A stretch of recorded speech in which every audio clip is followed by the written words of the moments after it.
Quiero presentarles a mis invitados. Nos acompaña René García, presidente del Comité Ejecutivo Republicano de Miami-Dade. Muchísimas gracias, René, por acompañarnos.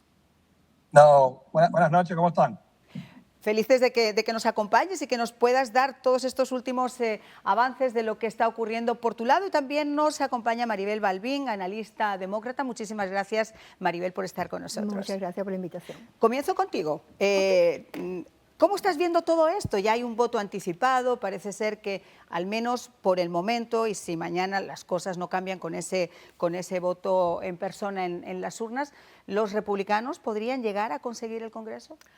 Bueno, como tú decías al principio, definitivamente hay escaños que están más disputados que otros. Todavía cada encuesta, cada día las hemos visto donde hoy sí gana este o el otro día gana el otro. Hay muchas de las encuestas que dicen que sí, que la posibilidad existe de que los republicanos adquieran quizás hasta 20 puestos. Y ahí tenemos otras encuestas donde dice, bueno, quizás los demócratas se queden con 2 de mayoría en lugar de perderlo todo. Así que yo creo que hasta mañana, que todos los votos estén contados, aunque en muchos de estos estados los votos no se cuentan mañana, yo creo que al final no creo que sea la ola que se pensaba, porque se pensaba que venía una ola roja. La ola roja de los republicanos se ha convertido más bien en una marea. Y aquí en el condado de Miami-Dade County un poco más, los números están un poco diferentes a lo que es en el resto del país.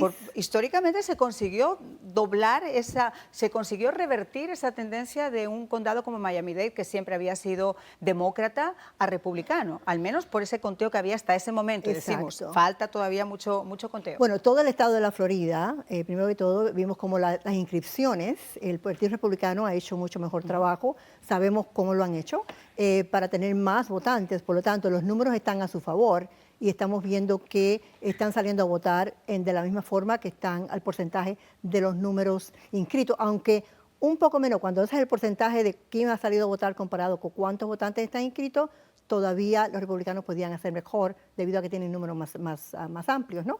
Pero sí va a ser muy interesante mañana y definitivamente las elecciones de medio tiempo, como tú decías, casi siempre, hay 2 ocasiones recientemente donde no fue así, pero sí siempre el partido en poder pues pierde la Cámara o el Senado, o en este caso serían los 2.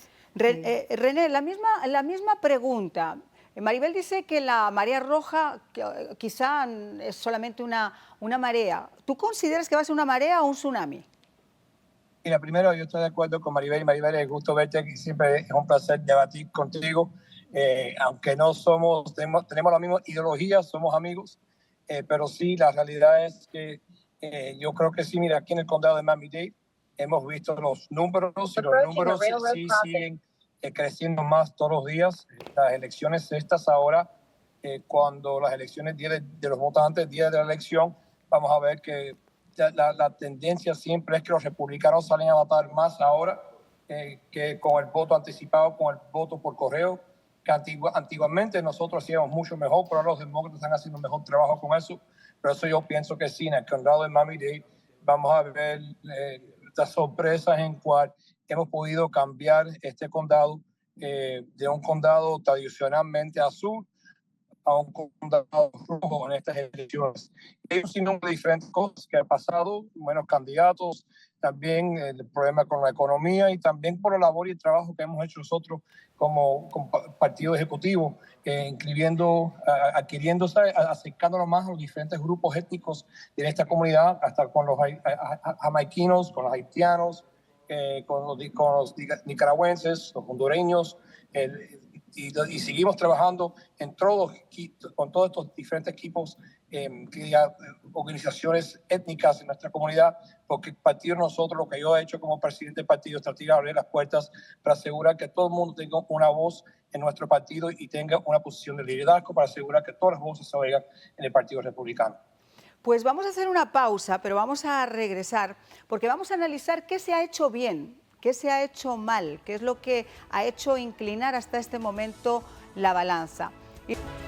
Bueno, pues se incorpora con nosotros Jaime Flores, el vocero del Partido Republicano. Muchísimas gracias por estar con nosotros, mi querido Jaime. Estábamos comentando antes de la pausa algunos factores, pero yo decía que en este bloque me gustaría analizar qué se ha hecho bien y qué se ha hecho mal. Porque lo que es cierto es que muchos analistas dicen que es la primera vez que la gente no ha tenido que leer mucho, sino simplemente asomarse a su alrededor para ver una realidad que les pudiera hacer poner su papeleta a un lado o ponerla en el otro. ¿Tu opinión? A ver, yo creo que muchas cosas han sido diferentes en estas elecciones. La más importante de todas es el hecho de que tal vez nunca antes los votantes habían tenido una realidad tan desastrosa como la que estamos viviendo dentro de la administración Biden. En un año y medio, poco más de un año y medio, se han derrumbado una cantidad de cosas que los norteamericanos dábamos por sentadas. Tenemos una crisis en la frontera, tenemos una inflación de 8.3%, tenemos los precios de los combustibles en constante ascenso. Es decir, casi todas las cuestiones que están bajo la responsabilidad de la administración han resultado ser un verdadero desastre y esto ha llevado en picada el nivel de aprobación del presidente Biden. De manera que esto facilita las cosas para los republicanos, pero al mismo tiempo de que habrá, sin lugar a dudas, vamos a tener un voto castigo contra el presidente Biden, vamos a tener un voto de premio por los republicanos que vienen haciendo las cosas bien en los estados rojos y la gente siente cierta nostalgia de cómo estaban las cosas durante la administración anterior, que terminó, por poner un solo ejemplo, con una inflación de apenas 1.4%. El tema es que cuando se habla de votos de castigo a un candidato o a otro candidato al final del día, si es que se tiene que hablar de votos de castigo, los que sufriríamos el castigo al final del día seríamos nosotros, que somos quienes pagamos las consecuencias de las buenas o de las malas decisiones. Maribel, ¿cuál es tu opinión? No, primero yo quiero y saludar a nuestro invitado. He estado, Jaime, he estado anteriormente con él. Yo creo primero que todo, el que las personas estén preocupadas por la inmigración, solo el 8% sale en las encuestas de que el 8% está pensando en la frontera o la frontera. Y además sabemos que la frontera no está abierta. Esa conversación y ese mensaje ha pegado mucho, pero sabemos que no es cierto. Segundo, la inflación. Tenemos 100 países alrededor del mundo que tienen una inflación más grande que los Estados Unidos. O sea, nuestra inflación, y sabemos que viene por la pandemia. Pero mal de mucho consuelo de tontos. O sea. Exactamente, no, yo sé, pero la cosa es que si no hubiera sido la inversión pública que se hizo, estuviéramos pues, en el mismo lugar que están los 100 países alrededor del mundo, ¿no? Por lo tanto, sí, la inflación está mal. Ahora bien, yo no he visto un mensaje donde los republicanos me dicen a mí, debes votar por mí porque yo voy a hacer esto. Al contrario, lo que sabemos es que votaron en contra de que la insulina cueste $35 para aquellas personas que pagan $1.500 al mes. Todos los republicanos, incluyendo los 3 nuestros acá, votaron en contra. Votaron en contra de que se pueda ayudar a cómo arreglamos la inflación, ¿no? Un proyecto de ley completo, votaron en contra de eso. Votaron en contra de que haya menos costo a la salud. $2.000 de cap a aquellas personas que tienen que pagar de su bolsillo. O sea, estas cosas se han hecho y ellos han votado en contra. O sea, yo quiero que me digan si es porque tenían una mejor idea o que tienen una mejor proposición, pero yo no veo que los republicanos me digan, vota por mí por esto, sino vota por mí para no ser aquello. Bueno, ¿te das cuenta? vamos a cederle la palabra a Jaime y que sea Jaime quien conteste.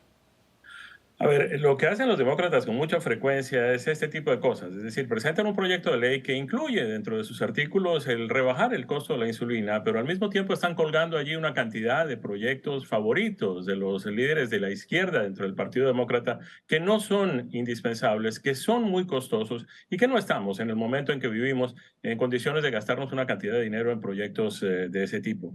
De manera que después terminan presentando, los republicanos se negaron a aprobar esta reducción de la insulina, pero en realidad lo que los republicanos se negaron a aceptar o a votar a favor es de una cantidad de cosas que no necesitamos en este momento. Lo mismo hicieron con lo que ellos llaman la ley para reducir la inflación, que todos los economistas saben que por el contrario va a aumentar la inflación, que va a aumentar nuestros impuestos, que va a poner 87,000 agentes del IRS a la clase media y a los que menos tienen que ver con los temas de auditorías. Pues en fin, todo este tipo de cosas pasan con los demócratas. Ahora que nos vengan a decir que porque otros países tienen inflación, hombre, no vamos a comparar el tema de Europa, donde donde todos sabemos que depende del petróleo y del gas de Rusia y de Ucrania, países que están en guerra, para poder mantener sus cosas. Nosotros en los Estados Unidos no necesitábamos importar petróleo durante la administración anterior. Éramos absolutamente autosuficientes y además exportábamos petróleo. La decisión del presidente Biden, dos decisiones del presidente Biden, una contra la energía americana y otra para aprobar un proyecto de supuesto estímulo de 1.9 trillones de dólares, son las dos razones básicas, y lo reconocen los mismos economistas de la administración, que han causado la inflación más alta en más de 40 años. Hablando de los analistas de cada administración, yo el otro día estaba escuchando, ¿tú crees que de alguna forma se confundió el mensaje del Partido Demócrata hacia la gente que se puso la bandera en el tema del aborto, por ejemplo, para muchas mujeres, pero se descuidó, por ejemplo, el tema de la economía o el tema de la inflación, que son temas que obviamente al americano de a pie le puede apretar el bolsillo? Definitivamente se ha hecho mucho Monday morning quarterbacking en cuanto a si el mensaje debía haber hecho uno o haber sido el otro. Vimos durante el verano que sí, todos los demócratas y quien no eran demócratas estaban muy detrás de estar totalmente ofuscados por el hecho de que la ley del aborto iba a pasar lo que le iba a pasar. Yo personalmente tengo gran desilusión de muchas de las mujeres en el país, y me hizo recordar en 1920 cuando había mujeres que votaron en contra de obtener el voto porque pensaban que las mujeres no tenían por qué votar. Y de repente el que no estén de acuerdo en proteger un derecho a la mujer, en proteger, no solamente proteger el derecho, sino que estamos viendo que aquí en la Florida lo próximo que queremos ver es eliminar completamente, y ya tenemos que ni por incesto ni por Maribel, violación. yo te quiero hacer una pregunta porque eso creo que es justo que se le haga a un republicano y a un demócrata. Yo creo que ha habido una enorme confusión cuando se ha vendido el tema del aborto. No se ha prohibido el aborto en este país. Se ha pedido a cada estado que legisle independientemente según los votantes de ese estado. Y cada estado está haciendo eso mismo. Y vemos, por ejemplo, la niña de 9 años en la Florida que tuvo que ir a 2 estados fuera de aquí para poder hacer el aborto, porque estaba más de las 15 semanas, aunque había sido violada por alguien de la familia. O sea, para mí, Marian, nadie está a favor del aborto, nadie es pro aborto.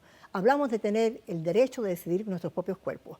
Yo eso, toda la vida, eso se deja a la mujer y a su médico. El poner la política y que constantemente se utiliza el tema para atraer todas estas emociones, porque sabemos que hay votantes que solamente votan basado en eso. Porque hay votantes que votan basado en ese... Claro, es que ese es el punto, que muchas mujeres se han sentido también mal porque yo creo que la mujer es mucho más que abortar una criatura en un momento dado. La mujer es madre de familia, tiene que saber cómo sale adelante y cómo paga los groceries y cómo paga la gasolina y cómo paga el colegio, y le preocupan sus hijos y la educación de sus hijos. Entonces ha habido muchos demócratas, te digo, no es mi opinión, que han considerado que quisieron revertir el mensaje en un momento donde ya había calado en la opinión. ¿Pero por qué? Porque al fin y al cabo sigue impactando de la misma forma. Y como tú decías, cada estado puede decidir quién se va a impactar más es la mujer pobre, porque la mujer que tiene dinero puede hacer lo que le da la gana siempre y puede ir a otro país si quiere, si tiene un problema que resolver. Sabemos también que la mayoría de los abortos son personas de familia, madres de familia que simplemente no pueden tener otro hijo más. No es que alguien se levanta por la